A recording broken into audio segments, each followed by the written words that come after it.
Bora conversar? E aí, gente, tudo bem com vocês? Espero que esteja. Estamos aqui num novo projeto, como eu já tinha aí adiantado. Nós vamos transformar o Bora Conversar, que nós já estávamos conversando semanalmente, num podcast. Um novo projeto que eu espero que vocês gostem, porque isso vai ser feito com muito carinho e com muito amor para chegar aí em cada canto desse estado de São Paulo. É o nosso mandato, o mandato da deputada estadual Marcialia, trabalhando para que a gente possa ter mais informações de um jeito mais legal, mais interativo junto com vocês.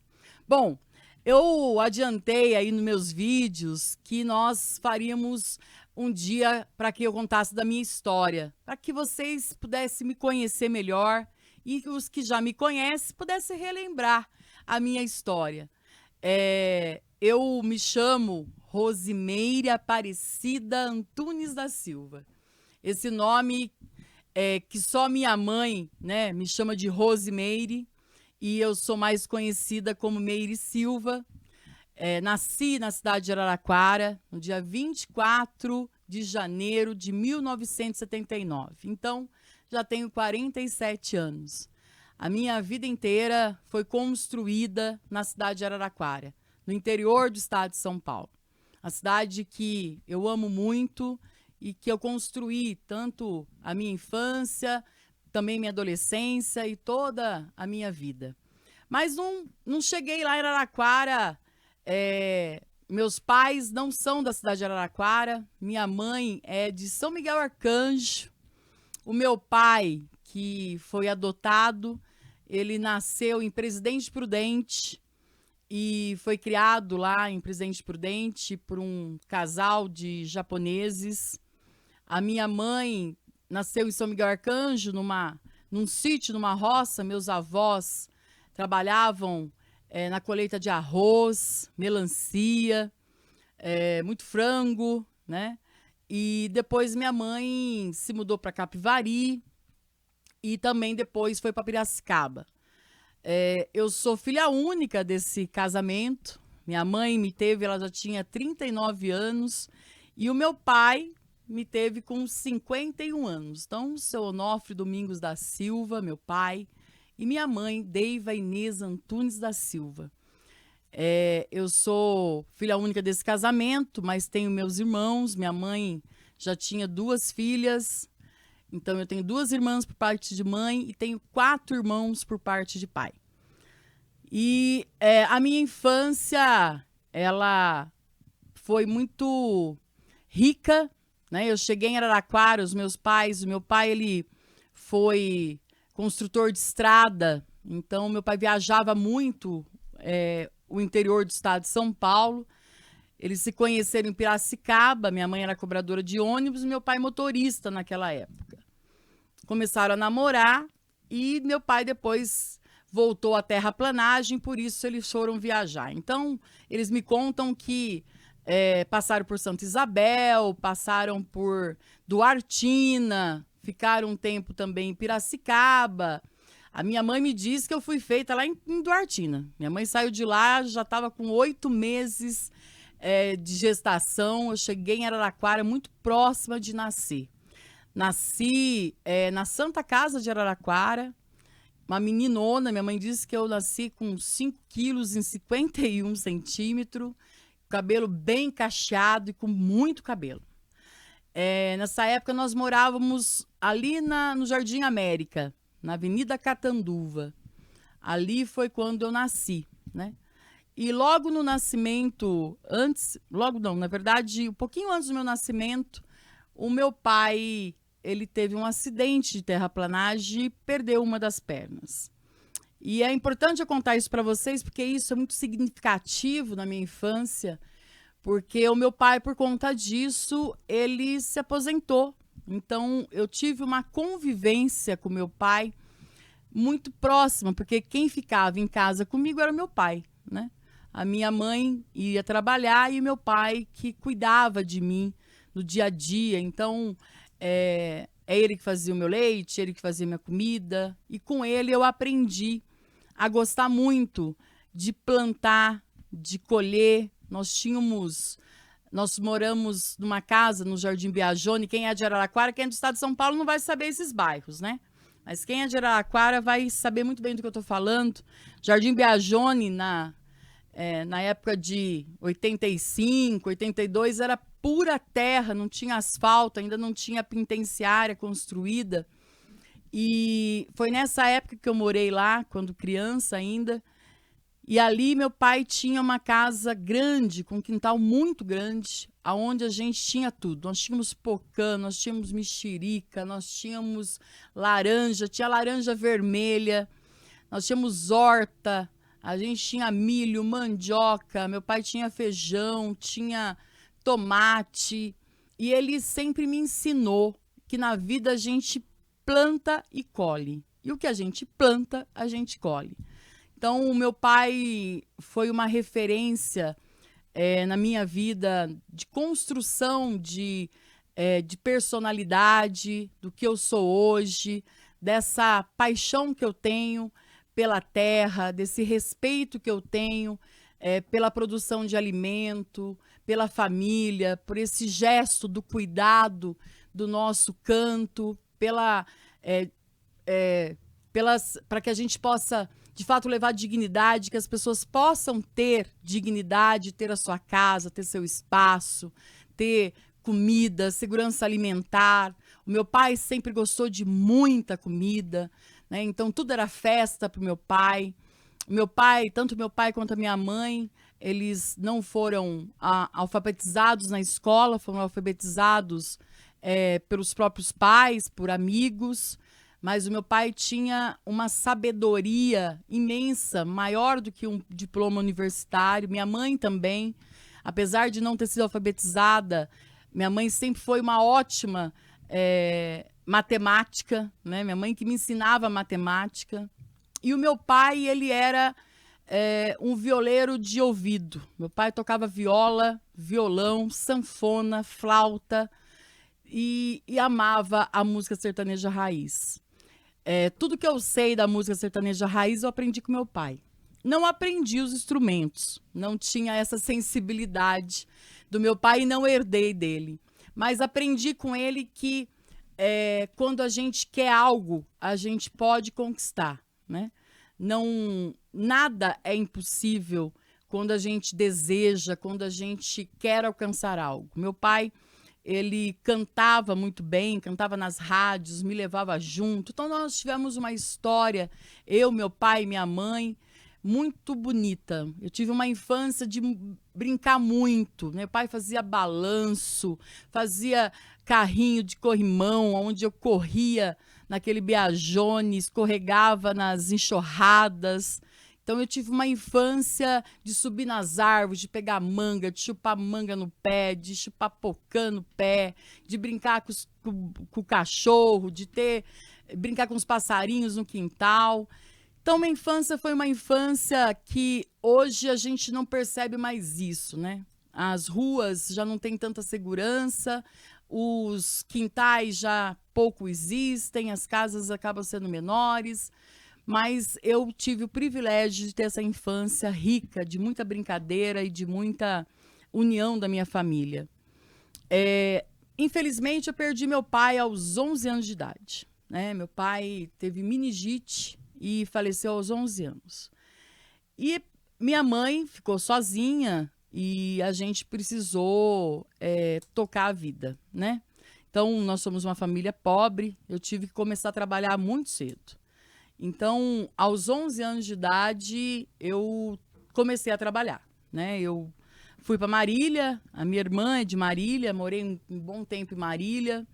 Eu me lembro que nesse ano eu estudei em 3 escolas, que a gente teve que trocar de escolas, mas ali eu já comecei a trabalhar. Então, com 11 anos de idade, eu já sabia que eu precisava ganhar o pão de cada dia, né? A minha irmã fazia salgados deliciosos, e eu saía nas ruas de Marília, o seu João Pipoqueiro, lá no cemitério, o chileno, tantas pessoas queridas que me ajudaram em Marília, na cidade de Marília. Já voltei lá várias vezes. Eu vendi muito salgado ali na cidade de Marília, com 11 anos. trabalhei muito para que a gente pudesse ter o pão de cada dia. E isso me fez muito bem, né? Porque me deu hoje toda a base que eu tenho de princípios, de dar valor àquilo que tem valor de fato.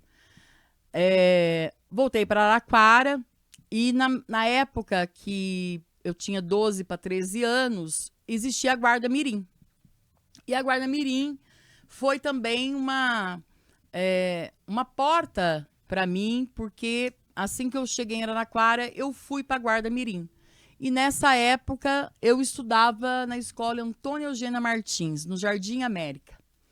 Foi nessa época que eu conheci a Guarda Mirim, foi nessa época que eu conheci o hip hop, né? Foi nessa época que o hip hop, a letra, o escrever a letra, o escrever a rima, o escrever o poema, o desenhar, o grafitar, aquela coisa de colocar as emoções no papel, fazer o som no remix, né? Eu me lembro muito bem que a gente ficava horas e horas tentando colocar o som naquela letra, naquele poema, para depois à noite a gente poder fazer a fita, cantar, gravar. E também dançar Blake, dancei muito Blake, foi um momento transformador, né? O hip hop na minha vida, e eu tenho certeza que na vida de muitos e muitas que vão poder me acompanhar aqui, foi um salvamento. Para mim, além de salvar a minha vida, ele foi transformador. Ele me deu consciência política. O hip hop me deu consciência de que eu tinha um espaço, né, nessa terra, o porquê eu existir, né? E foi a partir daí que eu me interessei também em participar das comunidades eclesiais de base, que é a SEBS da Igreja Católica, né? Me envolver nas pastorais. Então eu fui da pastoral da juventude, fui da pastoral carcerária, fui da pastoral da criança, fui da pastoral da juventude, participei de diversos cursos com o Frei Beto, Dom Evaristo Arnes, a irmã dele, que também era irmã Zilda Arnes.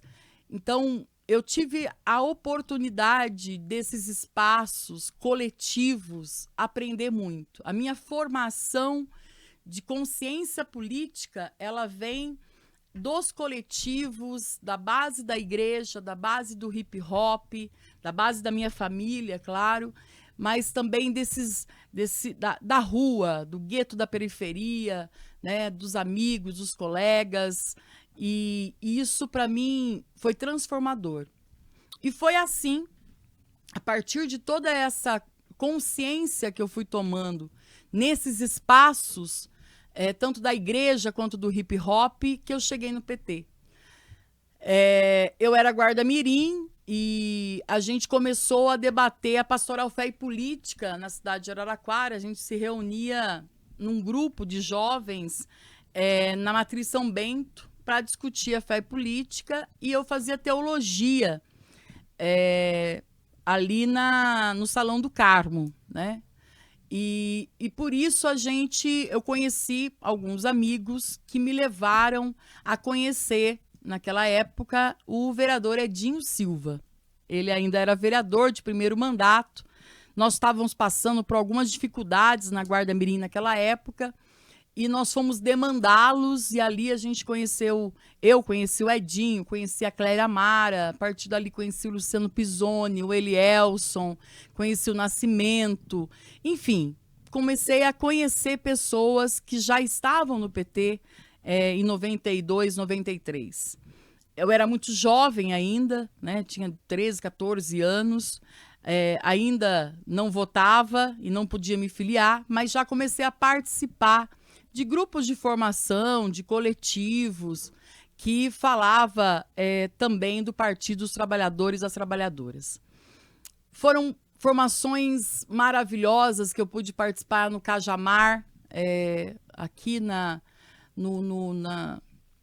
onde tem o centro de formação, que na época era dos bancários. Eu vim para cá diversas vezes, tive formação com o Zé Dirceu, tive formação com o Genuíno, tive formação com o próprio Lula, tive formação com vários companheiros e companheiras que colaboraram com a minha formação política e partidária que eu tenho hoje, né? Então, eu sempre digo, e é importante frisar isso, que a minha formação e o que eu sou hoje teve base em toda essa estrutura, né? Que é a minha família, a Igreja Católica, o hip hop e o Partido dos Trabalhadores e Trabalhadoras. Eu ganhei consciência política de ser humano, de ser uma pessoa, né? De ser político na sociedade através da minha família, da igreja, do hip hop, e ganhei consciência política partidária no Partido dos Trabalhadores e das Trabalhadoras. Então, eu tenho muita gratidão a todas as pessoas que passaram por mim e que permitiram que eu pudesse participar desse processo de formação, desse processo que me deu a oportunidade de ser o que eu sou hoje. E nesses anos todos, eu trabalhei na Guarda Mirim, depois a Guarda Mirim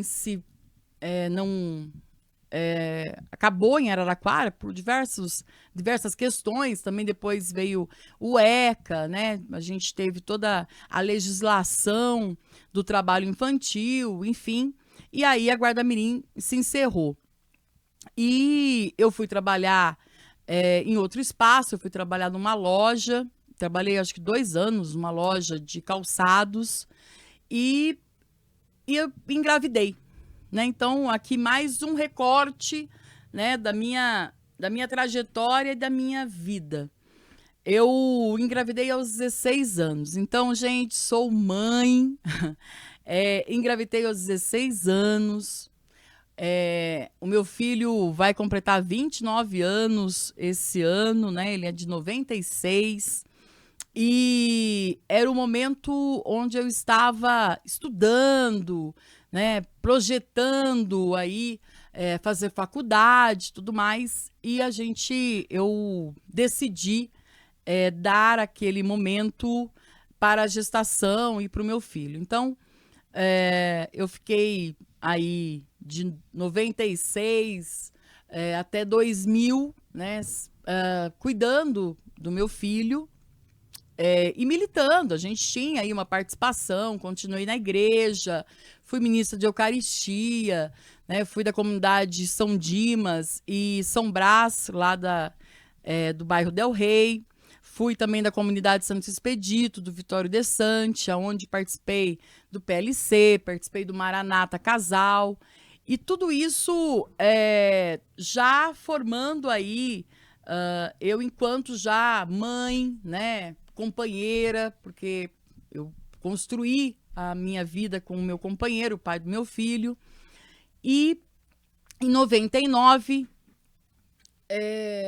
iniciou a campanha do Edinho para prefeito em Araraquara. Uma construção do Partido dos Trabalhadores e das Trabalhadoras de Araraquara, que foi um processo, né? O Edinho teve 2 mandatos de vereador, foi candidato a deputado estadual em 96 e em 2000 ele foi candidato a prefeito. Muito jovem, mas com um grupo muito decidido a fazer uma campanha participativa, uma campanha politizada, uma campanha de rua, uma campanha diferente, e foi uma campanha vitoriosa.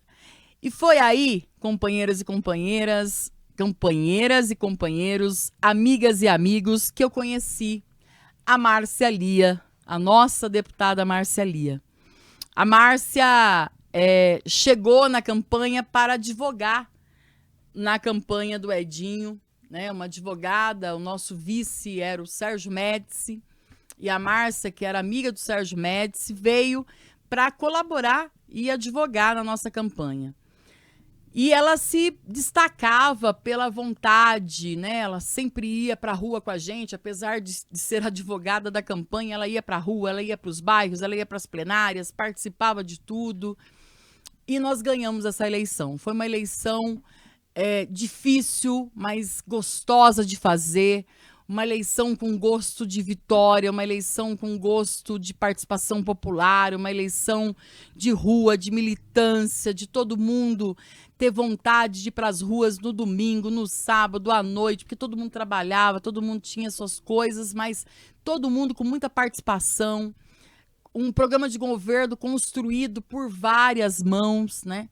E esse programa de governo, esse projeto coletivo foi vitorioso em 2000 na cidade de Araraquara. E a Márcia, ela foi indicada pelo Edinho, construída aí para ser a coordenadora de participação popular. Para vocês terem noção, isso era, né, a espinha dorsal do programa de governo.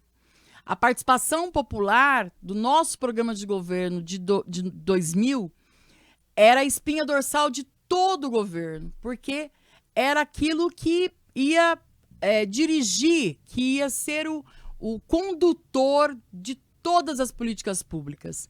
Então, a participação popular ia implementar o orçamento participativo na cidade, ia implementar os conselhos gestores da educação e na saúde, ia implementar todos os conselhos municipais que ainda não tinha, porque Araraquara só tinha os conselhos de educação e saúde, que eram os que precisava ser por lei, e tudo aquilo que era feito da participação popular. Então, conselho do usuário de transporte coletivo, prefeitura nos bairros, tudo que permeava as políticas públicas e teria que ter a participação popular, e tudo tinha participação popular, era coordenado pela Márcia.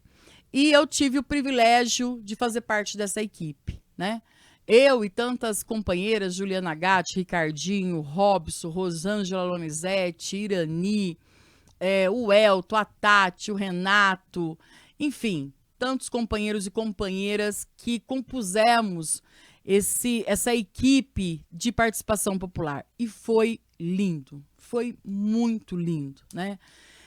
Existe, com certeza, sem erro, sem medo de errar, existe uma Araraquara antes de 2000, uma Araraquara depois de 2000. Nós mudamos a forma de tratar a cidade, nós mudamos a forma de dialogar o orçamento público, né? Nós invertemos a lógica das decisões do orçamento. Quem decidia onde era o investimento da educação, da saúde, ou do projeto de economia social e solidária, onde ia ser feito a obra, onde ia ser feito, era a população. Eu me recordo, uma vez, na região 6, né, porque nós dividimos a cidade de Araraquara em 8 regiões, na região 6 tinha uma disputa entre a pavimentação do distrito industrial e a pista de skate do Jardim Guatemi. E o Edinho foi procurado pelos empresários que queriam que pavimentasse o distrito industrial e procuraram a Márcia para dizer, olha, a gente precisa que pavimente. O Edinho e a Márcia disseram o seguinte, aqui tem uma forma de disputar isso, é lá no orçamento participativo. Se organizem, vá para a reunião e deliberem para, se vocês ganharem, a gente faz a pavimentação. E foi assim, uma disputa, eles se organizaram, os empresários, mas os jovens, a população ali também que queria a pista de skate se organizaram, a pista de skate ganhou, e o investimento daquela região naquele ano foi para a pista de skate. Eu estou frisando muito isso porque também colocar de como foi, né, essa minha entrada, não só no PT, mas também de fazer parte, de colocar tudo aquilo que nós sonhamos, tanto na igreja, nas pastorais, na minha formação, no Partido dos Trabalhadores, construindo esse programa de governo e depois dentro de um projeto dentro de uma prefeitura, de uma administração pública, poder colocar aquilo em prática, né? Saber que isso é possível, e é possível.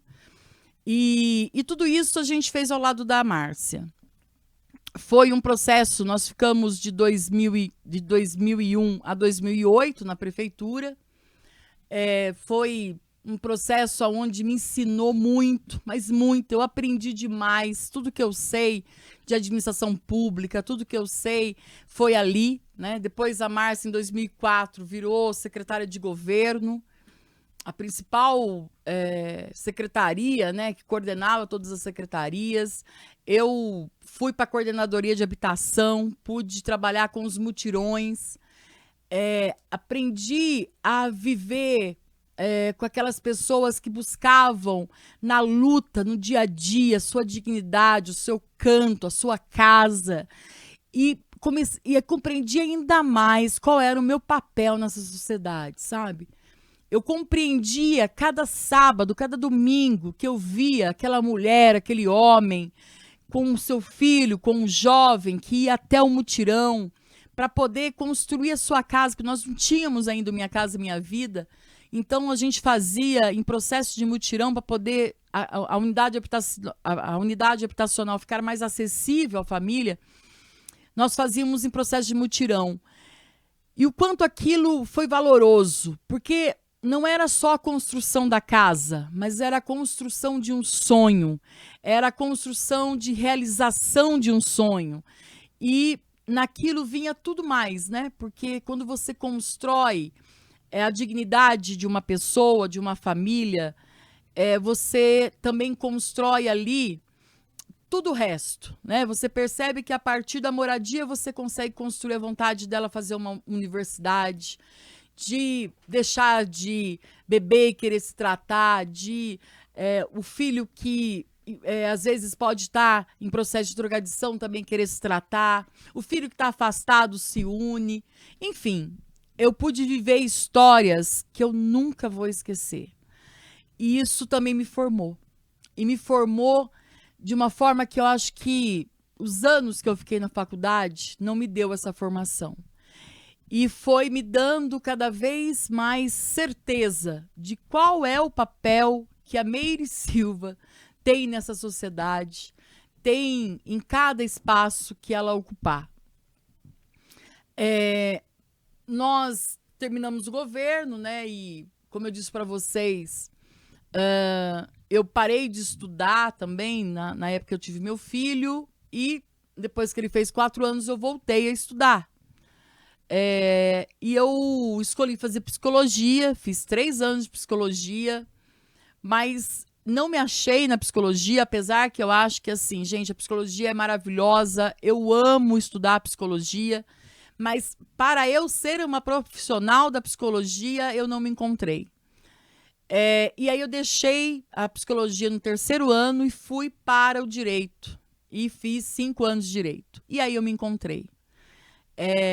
Eu amo o que eu fiz, eu amei fazer a faculdade de Direito, eu amei estudar tudo que eu estudei, amei meus professores. Eu estudei primeiro na Faculdade Savonite, depois eu fui para a Faculdade Uniara, e ali eu conheci muitos amigos, muitos professores, e aprendi muito, né? Hoje, né, me formei, né, em 2011, e desde então eu venho trabalhando também essa profissão, que para mim não é só uma profissão, ela é uma missão, né? Advogar é muito bonito, é muito gostoso. Você encontrar um meio de levar a justiça para quem está buscando a justiça é de fato um sacerdócio, sabe? Eu me sinto como se fosse uma missão. E então, em 2008, a gente termina o governo, a Márcia sai candidata a vereadora, a gente realiza uma campanha muito gostosa também como vereadora, ela é eleita a mais votada do PT em Araraquara e a segunda da cidade, inicia uma nova história, né? Uma nova história, porque eu fui para a Câmara Municipal, fui para o Legislativo, fui ser chefe de gabinete dela. No primeiro momento, a gente foi eu, a Márcia, a Socorro e a Ana Patrícia. E foi um novo conhecer, sabe? Né? Foi conhecer novas pessoas, conhecer como era o legislativo, não tem nada a ver com o executivo, mas que, na minha opinião, é um espaço aonde nós podemos empoderar as pessoas, a sociedade, os movimentos sociais, aonde nós devemos empoderar cada vez mais a participação popular, fazer com que as pessoas conheçam o espaço do legislativo, se apoderem desse espaço, porque é no legislativo que a democracia se fortalece. É importante que a sociedade se aproprie, né, desse espaço que é dele, é de cada um de nós, de cada cidadã, de cada cidadão, da sua cidade, a tua Câmara Municipal, essa Assembleia Legislativa, é de cada cidadã e cidadão do Estado de São Paulo. E é o espaço onde nós precisamos fortalecer a democracia. Porque é aqui que o debate acontece. É aqui onde os temas chegam. É aqui onde as leis chegam. É aqui onde os projetos chegam. Então, aqui é onde o debate, de fato, da política pública, de tudo que acontece no Estado de São Paulo, acontece. Porque o executivo, ele executa, mas é no legislativo que a gente debate.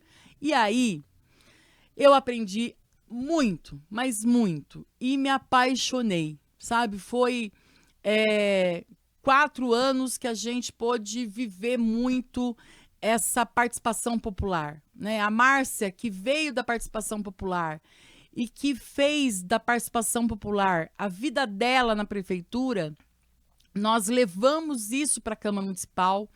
E nós fazíamos audiências públicas para discutir todos os temas. Nós íamos para os bairros, nós tínhamos conselhos participativos do mandato da vereadora. Nós demos continuidade em toda a participação popular que ela trouxe da prefeitura na Câmara Municipal de Araraquara. E isso deu a ela as condições para que ela pudesse ser candidata a prefeita em 2012, que também, assim, eu falo, e aí eu quero aqui abrir um parênteses bem grande para dizer que eu e a Márcia, nós temos uma história de muitos desafios, sabe?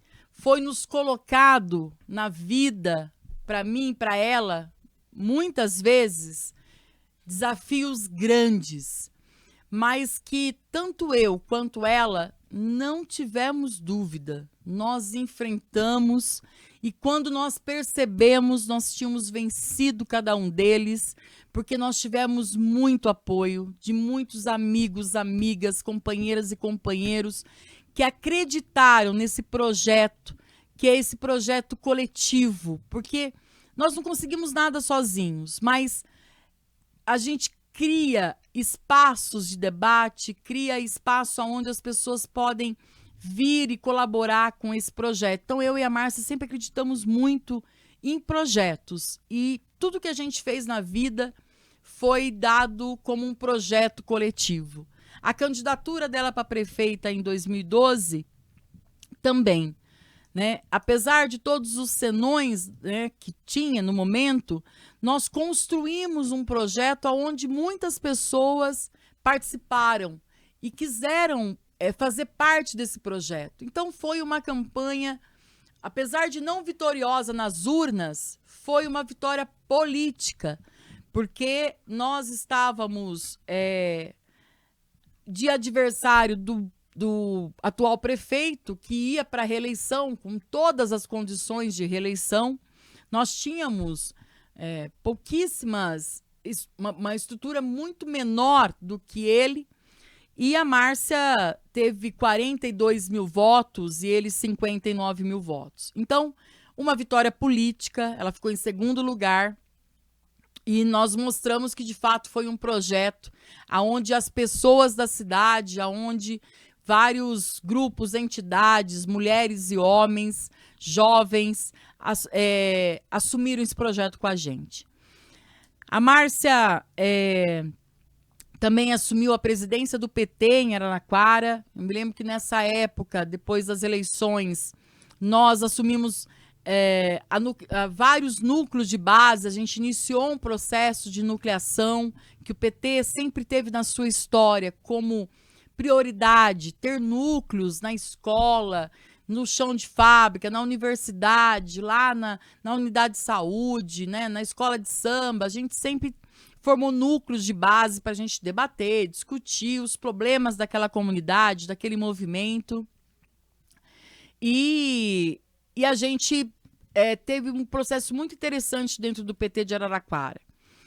E assim, falar com vocês que foram todos esses momentos que a gente pôde até chegar aqui no PT com a Márcia, dizer para vocês que foi um processo que a gente foi juntando,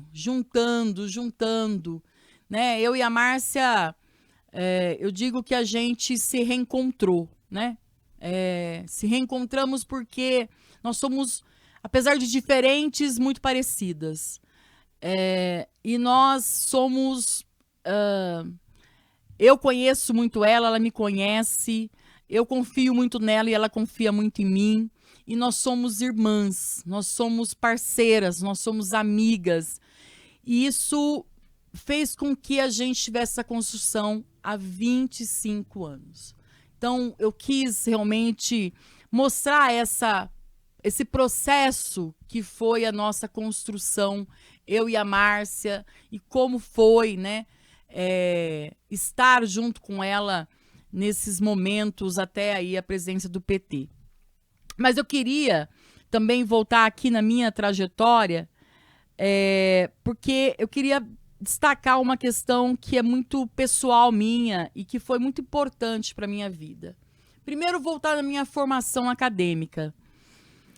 Voltar na minha formação acadêmica porque eu quero dizer para vocês que eu sou a única da minha família, pelo menos que eu saiba, né? Porque tem alguns irmãos da parte do meu pai que eu não tenho tanta relação, que tive um diploma acadêmico. Então, isso, para mim, tem um significado muito grande.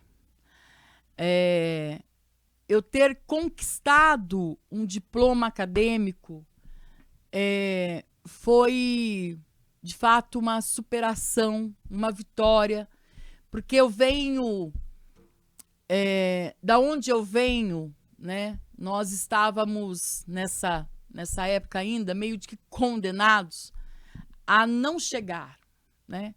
Muitos dos meus amigos, das minhas amigas lá que eu conheci no hip hop, ou até mesmo nas comunidades eclesiais de base, não conseguiram, não superaram.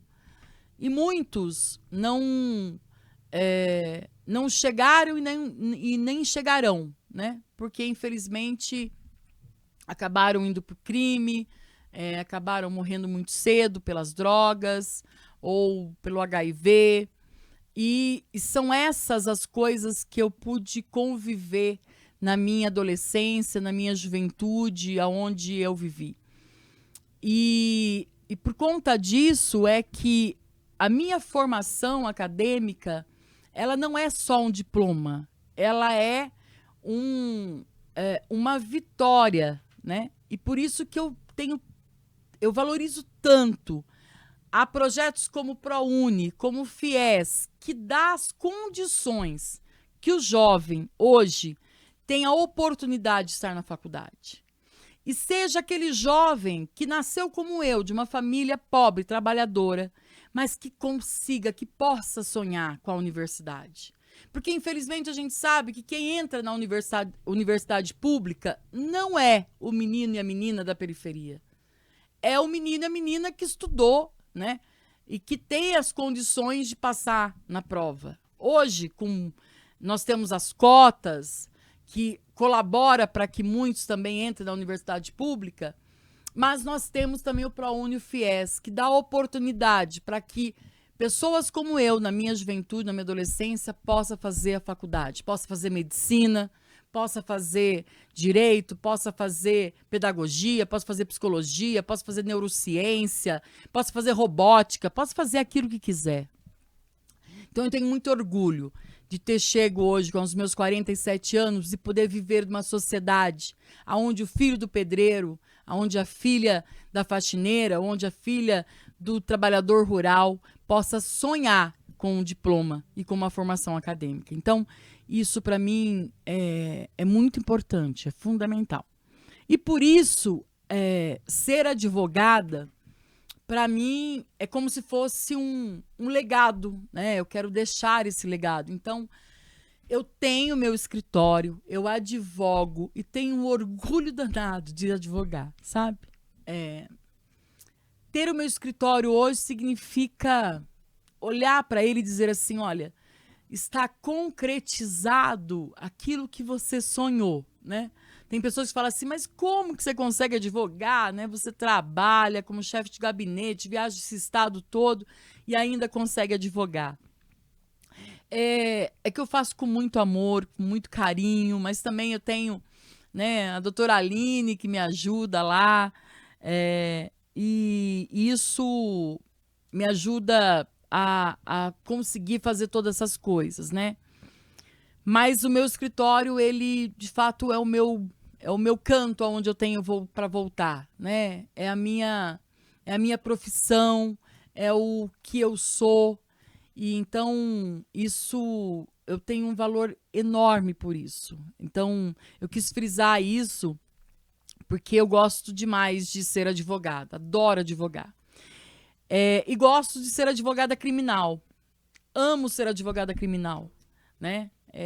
Eu fiz já pós-graduação em criminologia, tenho formação e curso para fazer júri, então eu trabalho com júri, gosto demais de fazer júri e eu quero continuar advogando, se Deus quiser, ainda por muitos anos, né? Porque, de fato, é uma missão que eu quero continuar trabalhando nela.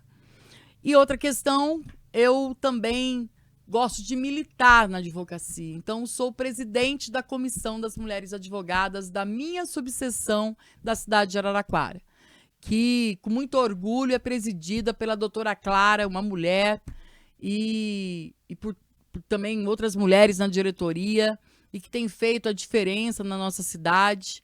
Então, eu gosto da militância da advocacia, gosto de militar dentro da advocacia, dentro da subseção, e também levar isso, todo o nosso conhecimento daquilo que a gente pode para ajudar a sociedade. Então, isso me faz muito bem, é muito prazeroso.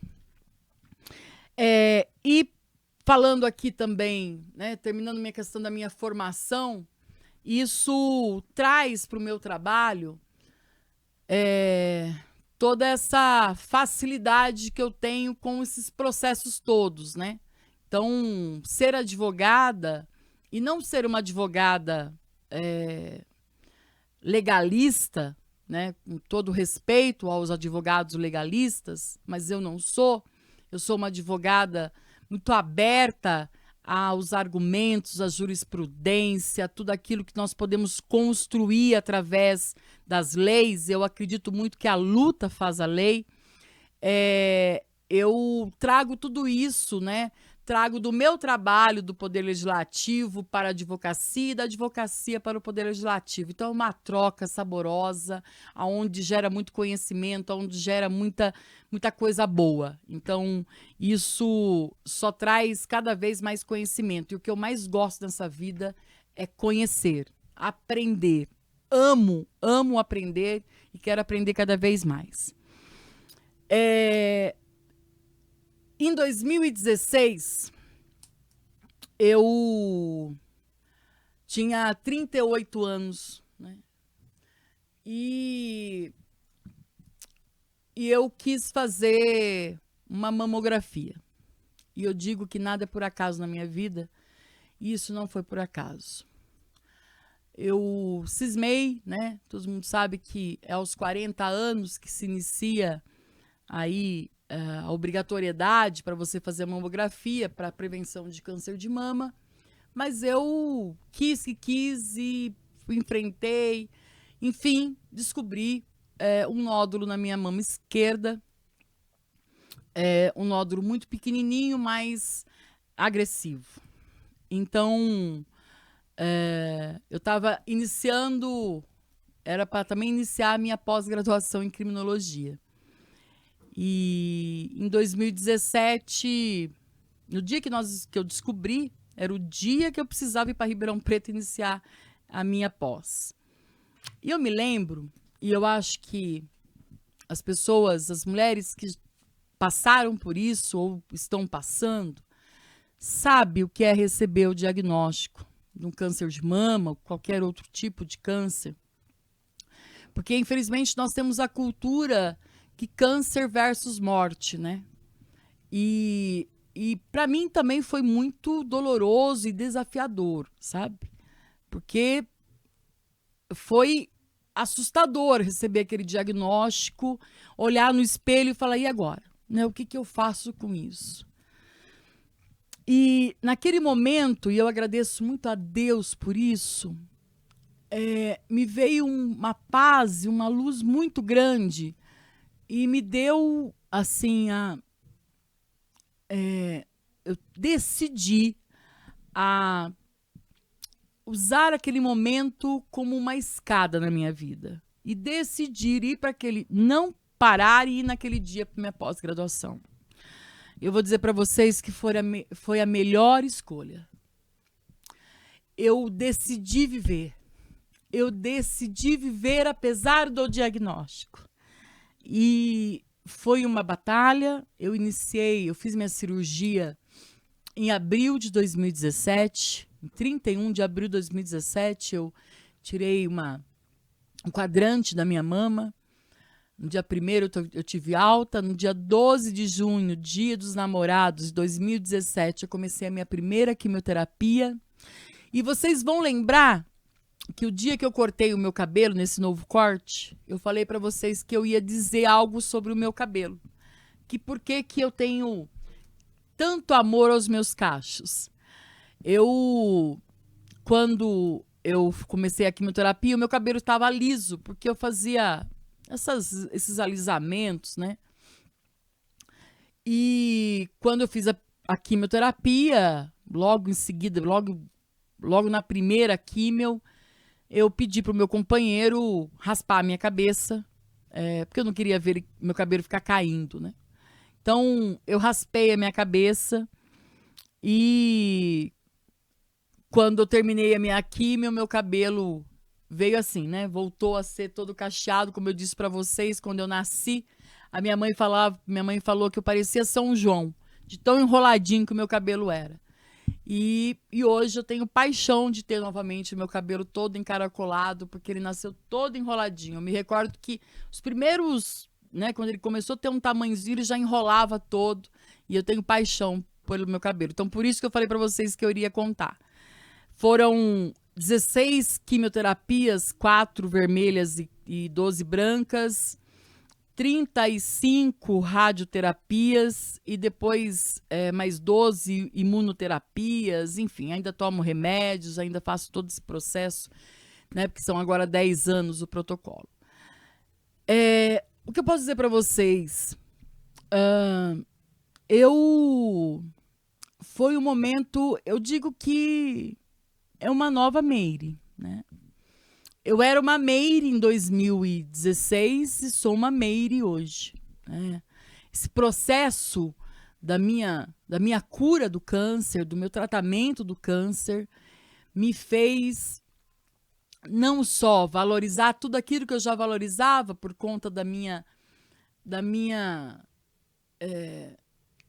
consciência política, mas agora muito mais porque eu valorizo muito, mas muito, cada minuto da minha vida, cada atitude da minha vida, sabe? Então, cada vez que eu vejo o sol, cada vez que eu vejo uma planta, cada vez que eu posso ver e adorar e ver e tomar um sorvete, comer algo e beber algo, enfim, né? Passar por esse momento me fez valorizar coisas que parecem ser pequenas, mas que quando a gente passa por esse momento na vida, a gente percebe que são grandes demais, né?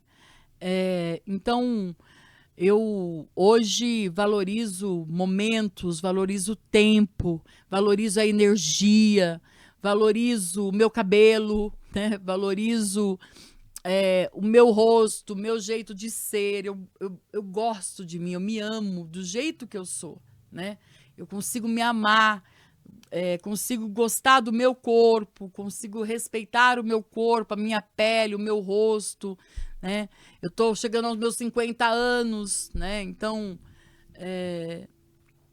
tudo vai se transformando e eu consigo amar essa transformação, porque esse momento me fez eu perceber que tudo isso tem muito mais valor do que a gente ficar querendo algo que não é nosso, né? Então, eu tenho muito valor a isso. E foram momentos que também me fez...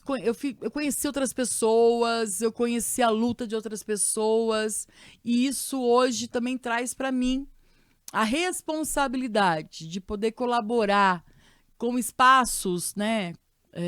Com hospitais, com espaços que hoje cuidam de pessoas, de mulheres com câncer, de crianças, enfim, né?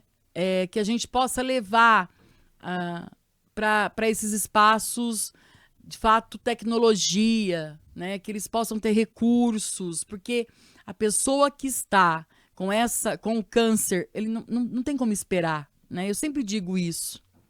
Quando eu vou num município, eu digo que a mulher que precisa de uma mamografia, ela não pode esperar um ano, porque um ano pode mudar todas as condições dela, né? Então, a mulher que precisa de mamografia, ela precisa de mamografia para já. A mulher que precisa de uma cirurgia para poder operar o nódulo precisa para já. Então, tudo isso é política pública, tudo isso precisa de urgência, precisa de compromisso, precisa de vontade política. E quem está no poder e quem está deliberando o orçamento, como prefeitos, governadores, presidentes, ministros, precisam ter essa consciência, né? Tem coisas que a gente espera, mas tem coisas que a gente não espera. Então, isso realmente é uma das minhas batalhas que a gente vem enfrentando também. Bom, isso tudo, né, me emociona muito, porque não é sempre que a gente conta sobre a minha vida, fala sobre tanta coisa. E aí eu quero falar desse momento que a gente chega na Assembleia Legislativa. Chegar aqui, né? Porque nós estávamos lá em Araraquara, né? O nosso espaço de fazer política, de conversar com as pessoas era lá, numa cidade do interior do estado de São Paulo, com 260 mil habitantes. Em 2014, o Edinho, né, a Márcia, o nosso grupo político decide que a Márcia seria candidata a deputada estadual. Foi, assim, realmente um projeto que nós não... Eu não estava esperando e nem preparada. Mas eu digo que, mais uma vez, nada é por acaso nessa vida. E nós enfrentamos desafio, fizemos uma campanha linda. E a Márcia venceu as eleições e virou deputada tomou posse no dia 15 de março de 2015. Nós chegamos na Assembleia Legislativa, nesse espaço enorme, onde tem muitos deputados, muitos assessores, e fomos planejar quais seriam os nossos projetos. E aí, quando eu e ela olhamos uma no olho da outra, a gente disse uma para a outra: nós não precisamos inventar nada, nós vamos colocar em prática aquilo que nós sempre sonhamos. E é isso. Nós colocamos em prática sonhos para virar realidade. Nós trabalhamos com a reforma agrária, com a agricultura familiar, com a segurança alimentar, com a habitação, com direitos humanos, com a regularização fundiária, com o terceiro setor, com as mulheres. Nós trabalhamos com tudo aquilo que nós acreditamos, que nós queremos ver realidade, que nós queremos para nós.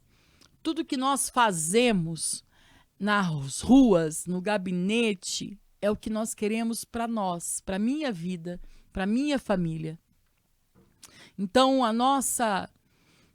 minha história de vida, né, a minha história da minha infância, da minha adolescência, a minha história como mãe, como companheira, a minha história como profissional, ela se confunde muito porque não existe diversas Meires, né? Existe a Meire que tem um coração revolucionário, né?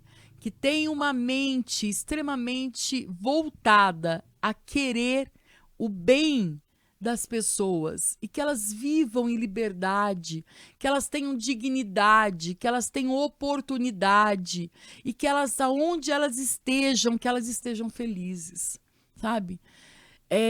Nós teríamos uma sociedade muito melhor se nós tivéssemos menos ódio, se nós tivéssemos menos pessoas querendo ser mais do que as outras, menos corrupção, menos guerra, né? E eu penso que todo o universo foi feito para que a gente fosse feliz, mas infelizmente o homem, por conta da sua ambição, e ambição não é ruim se ela colocar o bem-estar do outro também no seu foco, mas quando a ambição ultrapassa aquilo que também é o bem-estar do outro, você destrói. Então você destrói o meio ambiente, você destrói a tua rua, você destrói a praça, você destrói a vida, você mata porque você não gosta, você mata porque você não respeita, você mata porque você não admite.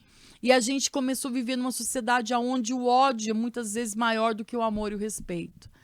Então, a construção de uma sociedade onde nós possamos viver com dignidade, e viver com dignidade é viver com trabalho, salário justo, ter acesso à cultura, a esporte, a lazer, as crianças ter acesso à educação, mas educação de qualidade.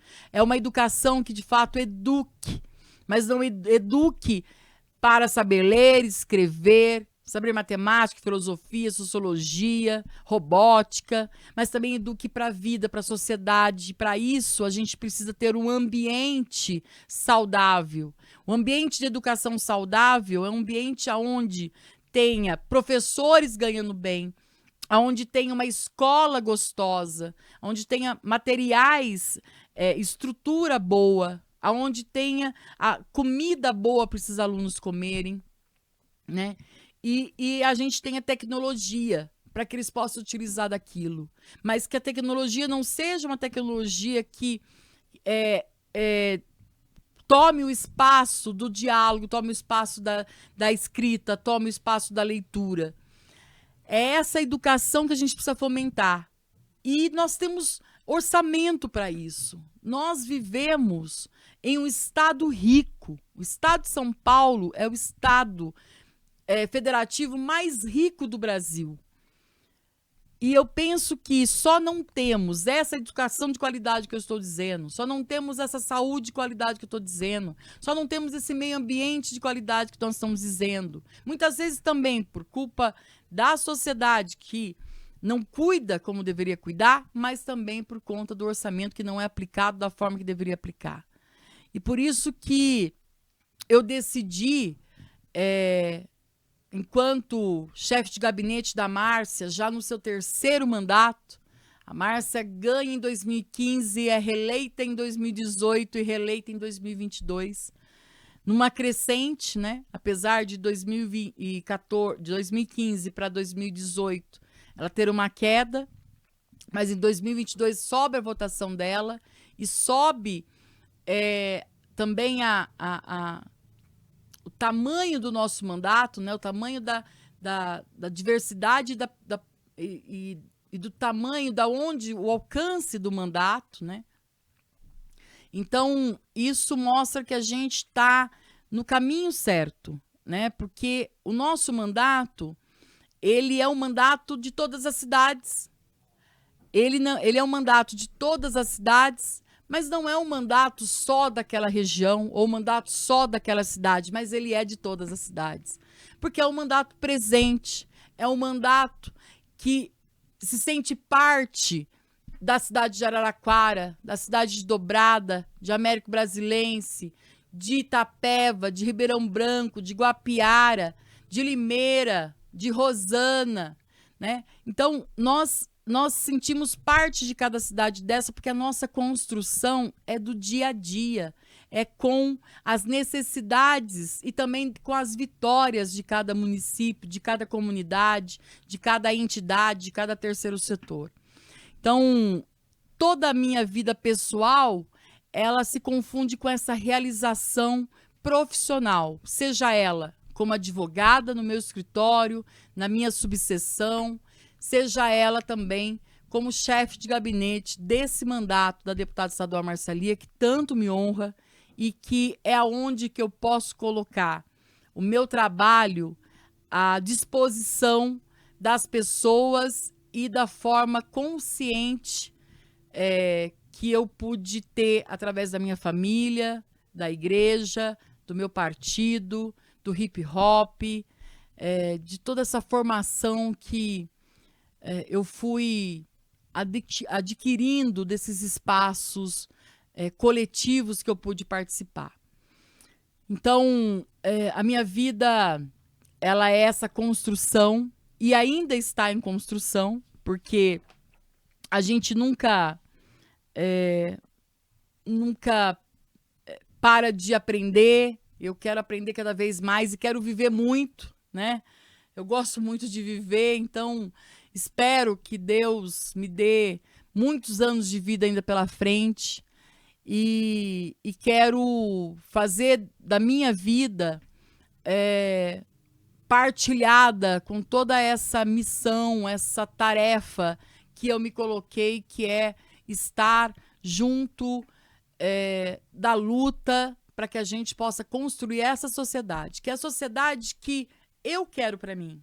Eu quero uma sociedade que me respeite enquanto mulher, que me respeite como eu sou, que eu tenha liberdade para ir e vir, que eu possa ter segurança pública, que eu possa ter educação, cultura, lazer, que eu tenha condições para poder ter uma boa alimentação, que eu possa ter meus netos e meus netos ter uma educação pública de qualidade. Então, se eu quero para mim, eu também quero para todas as pessoas e por isso que eu faço parte de uma luta conjunta. Eu sozinha não vou ser capaz, mas eu acredito fielmente que nós podemos, enquanto sociedade, mudar a sociedade que nós estamos e que nós queremos. É só nos unirmos, porque nós temos muita gente boa, mas muita gente boa no estado de São Paulo e no Brasil, e nós temos muita gente querendo fazer a diferença. É só a gente se juntar e fazer a diferença. Então, espero que vocês tenham gostado desse novo projeto. Nós vamos estar juntos aí muitas vezes. Quero ter aqui comigo ainda muitos convidados e convidadas, falar sobre temas importantes, temas que vão estar sendo discutidos aí na mídia. E quero que vocês podem até mandar aí para mim o que vocês querem ouvir que eu fale, né? Se for algum tema que vocês tiverem interesse de discutir, de debater, ou que eu traga alguém aqui para debater comigo, fique à vontade, esse espaço é nosso, esse espaço é coletivo, eu quero construir com vocês. Então é isso, gente, bora conversar, que Deus nos abençoe, que Maria passe na frente, beijo no coração de vocês, valeu!